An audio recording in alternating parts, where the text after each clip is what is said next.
किसी ने मुझसे पूछा कि मजे में हो? मैंने कहा नहीं, आनंद में हूं। तो सामने वाले ने कहा मजे और आनंद में अंतर क्या होता है? मैंने कहा मजे तब होते हैं जब पास में पैसा होता है, और आनंद तब होते हैं जब प्रभु की कृपा हमारे साथ होती है, हमारे पास होती है। तो आनंद में रहिए, मजे में नहीं। नमस्ते, आप सभी को जन्माष्टमी की अनंत अनंत शुभकामनाएं। मैं आरजे कार्तिक आपको बताने जा रहा हूं भगवान श्री कृष्ण के जो प्रतीक हैं, उनके मुकुट है, उनकी बांसुरी है, उनका मोर पंख है। इससे हम जीवन में क्या सीख सकते हैं? वृंदावन की गलियों में जब जब बांसुरी की मधुर तान गूंजती थी, लोग समझ जाते थे कि ये कोई साधारण धुन नहीं है, यह स्वयं कान्हा की पुकार है। नीली पीली आभा बिखेरते हुए सिर पर जब मोर पंख से सजा वो मुकुट लगता था, हाथ में बांसुरी होती थी, गले में वनमाला होती थी, पैरों में पायल की मधुर झनकार होती थी, और चारों ओर गायों का प्रेममय घेरा होता था। ये दृश्य केवल सुंदर नहीं बल्कि जीवन के दर्शन से भरा हुआ होता था। भगवान श्री कृष्ण के रूप में एक गहरी शिक्षा छुपी है जो आज भी हमारी लाइफ को गाइड कर सकती है। तो आइए सबसे पहले बात करते हैं, मोर पंख हमें क्या सिखाते हैं। मोर पंख हमें सिखाते हैं कि रंगों में संतुलन लाइए। भगवान श्री कृष्ण जी के मुकुट में सबसे आकर्षक चीज थी मोर पंख। जो मुकुट लगाते हैं उसमें मोर पंख सबसे सुंदर है। मोर पंख में नीला, हरा, पीला, सुनहरा, ऐसा लगता है जैसे दुनिया के सारे रंग समेटे हुए हैं। यह हमें सिखाता है कि लाइफ में हर कलर की इंपॉर्टेंस है। सुख दुख, हार जीत, सफलता असफलता, ये सब मिलकर के जीवन को संपूर्ण बनाते हैं। और सबसे बड़ी बात यह है कि मोर पंख जितना सुंदर है उतना ही हल्का भी है। यह बताता है कि ऊंचाई पर पहुंचकर भी ग्राउंडेड रहना कितना इंपॉर्टेंट है। दूसरी बात करते हैं बांसुरी की। बांसुरी खाली होती है, आपको पता ही है, खोखली होती है। भगवान श्री कृष्ण की बांसुरी भी खोखली थी, और इसी खालीपन से मधुर स्वर निकलते थे। वो बांसुरी हमें सिखाती है कि जब हम अपने दिल को अहंकार से, ईर्ष्या से, क्रोध से खाली कर देते हैं, तब उसमें प्रेम, करुणा और शांति का संगीत बजने लगता है। जैसे बांसुरी खुद कुछ नहीं कहती लेकिन सुनने वाले के दिल को छू लेती है, वैसे ही हमें भी अपने आचरण से दूसरों के दिल जीतने चाहिए। तीसरी बात करते हैं माखन की। मेहनत का मीठा फल और बांटने की खुशी। भगवान श्री कृष्ण का बचपन जो है वो माखन के बिना अधूरा है। जब भी उनकी बाल लीलाओं की बात आती है तो माखन की बात आती है। वो माखन चुराते थे, मित्रों के साथ बांटते थे, आनंद लेते थे। माखन सफेद होता है, और वो सफेदी हमें सिखाती है कि दिल जितना सफेद होगा, साफ होगा, जीवन उतना ही मीठा होगा। और असली आनंद तब आता है, जैसे माखन बांटते थे वैसी खुशियां बांटिए, अपने पास रख कर के मत बैठिए।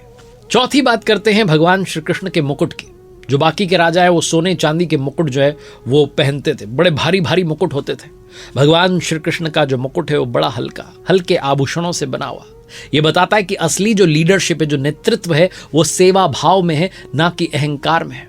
जो शक्ति है उसका भार अपने दिल पर मत लीजिए, वरना ये जो घमंड है आपको झुका देगा। पावर को संभालना भी आना चाहिए, ये भगवान श्री कृष्ण का मुकुट सिखाता है। अब बात करते हैं ग्वाल बाल और बांसुरी के संग की। रिश्तों की जो वैल्यू होती है, भगवान श्री कृष्ण के पास में केवल बांसुरी का संगीत ही नहीं है बल्कि प्रेम से भरा हृदय भी है।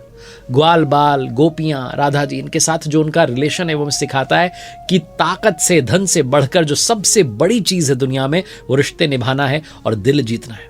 तभी अच्छी और सच्ची सक्सेस जो है वो कही जाती है। अब बात करता हूं पीतांबर की।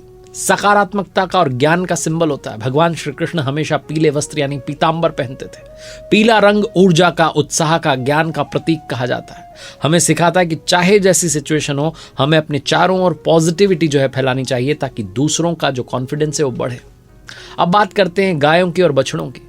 भगवान श्री कृष्ण हमेशा गायों के बछड़ों के बीच में रहे। गाय जो है ममता का, पालन पोषण का, करुणा का सिंबल है। हमें हमेशा प्रकृति के प्रति जो प्रेम है, दया भाव है, वो रखना चाहिए। भगवान श्री कृष्ण हमें यही सिखाते हैं। जब भगवान श्री कृष्ण की बाल लीलाओं की बात आती है तो पायल की झनकार की बात आती है, नुपुर की बात आती है। भगवान श्री कृष्ण जब कान्हा रूप में है तो कदमों की आहट जो है वो पायल की मधुर झनकार से पहचानी जाती है।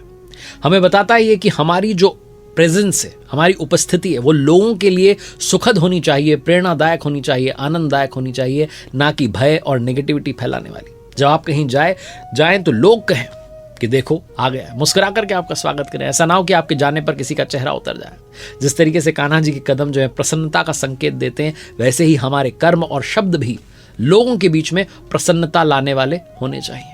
और अंत में भगवान श्री कृष्ण का जो मुकुट है, मोर पंख है, बांसुरी है, माखन है, पीतांबर है, गाय, बछड़े, पायल, ये सब प्रतीक नहीं है, ये सब शरारतों के या सजावट के प्रतीक नहीं है, बल्कि गहरी जीवन शिक्षा देने वाले संदेश।